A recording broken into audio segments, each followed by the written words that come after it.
Hello, good afternoon everyone, and for today I have hanging rib ulit kasi ito nga yung pinaka-favorite ko. Ayun, at saka ito lang yung available na madali ko i-prepare and I'm so hungry now. And we have lettuce here and I have my homemade kimchi, yung onion chives kimchi. So, ayun, with no further ado, let's eat na kasi I'm really hungry. So, parang ang gagawin ko is, parang samgyup style. Yan, pero syempre, kailangan natin itong kamayin kasi yung karne nakakabit sa buto-buto. Lagyan natin ito. Ito lang kakainin ko. Yan.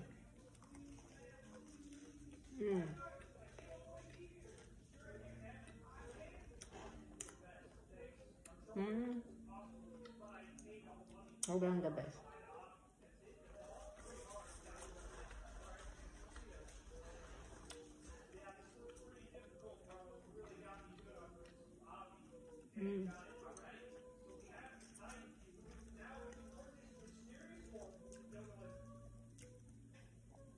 Nagka-calorie deficit diet kasi ako, kaya kung napapansin nyo, na kapag kumakain ako, wala kayo nakikitang kanin.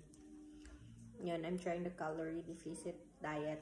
Kasi nga, di ba bago ako pumunta dito sa Canada, I'm weighing like 53 kilogram.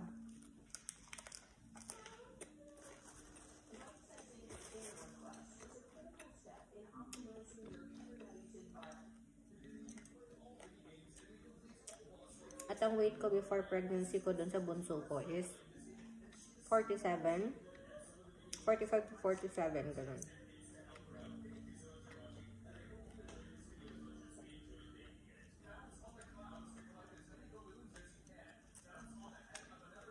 Now, tinatry natin siya na hopefully maibalik.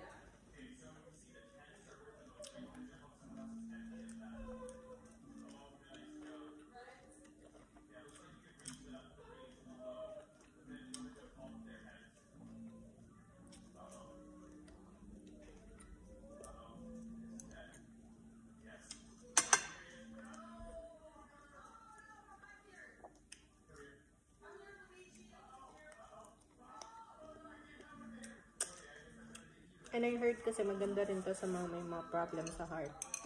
But, tsaka problem sa heart, high blood, diabetes, ganun. Mga calorie deficit na diet. Wala naman akong high blood. May problema lang ako sa heart. And that is inborn since I was a kid.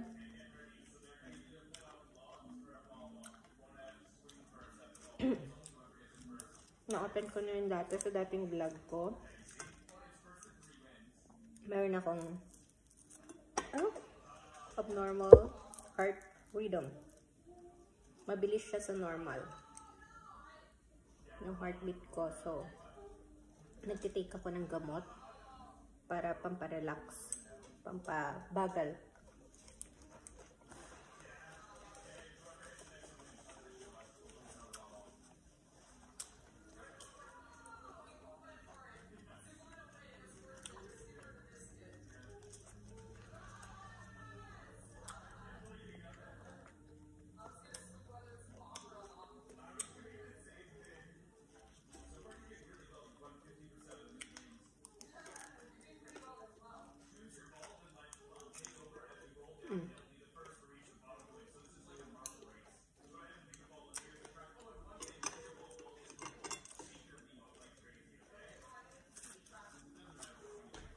Actually, dati pa naman ako hindi malakas sa kanin.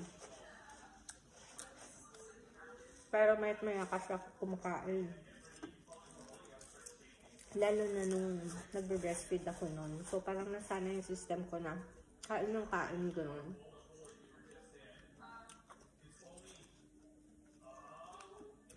Buti nga hindi ganun kalaki yung naging linaki ng katawan ko.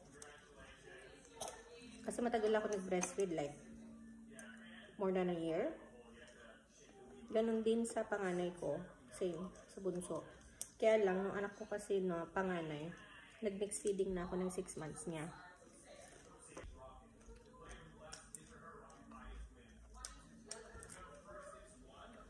Ito kasi, yung bunso ko, ayaw niya. Ayaw niya mag-mix feeding noon. So, late na siya nagbote. Parang 8 months. Pero continuous pa rin siyang nagmi-milk sa akin. Like, lalo na pag sa gabi. Alam mo, ang hirap bumangon ganun. Ang hirap bumangon para magtimpla. Ang gagawin mo? Tanggal. Subo.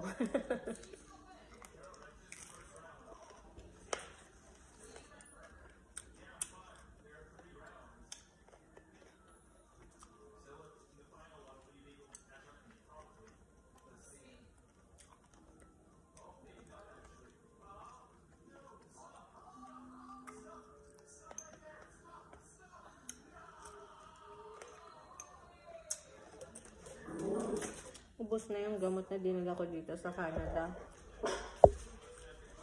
Wala na akong tinitake.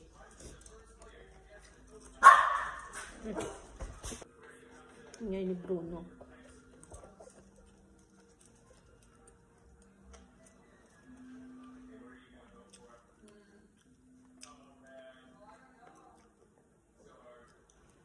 Siguro gagawin ko, magpa-check up ako dito.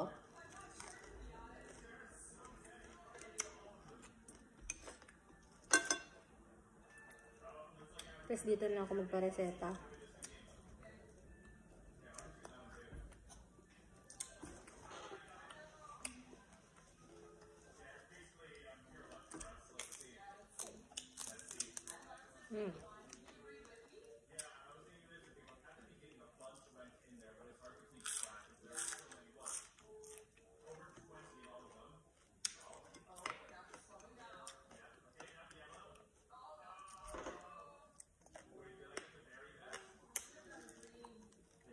Ang kabang na naman yung mga aso sa baba.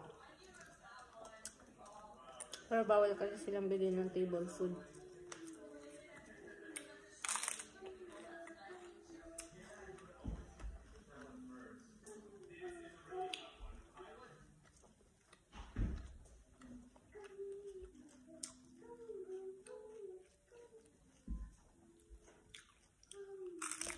Ang hirap kong lunukin talaga pag yung karne lang.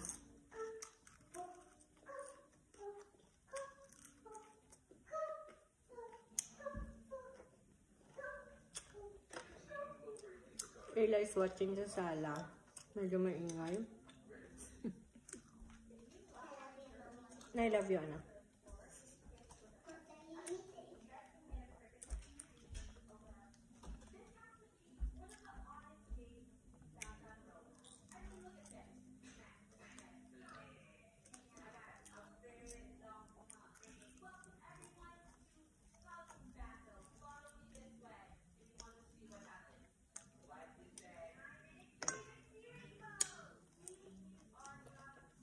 May binibenta akong lupa dyan sa Tugigaraw, sa Carig area. Tabi lang siya ng Lumina.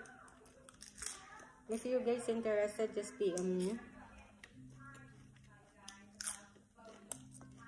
And if you want to visit the place, just tell me. Meron akong mga pwedeng kausapin na samahan kayo or init kayo para matignan yung lupa.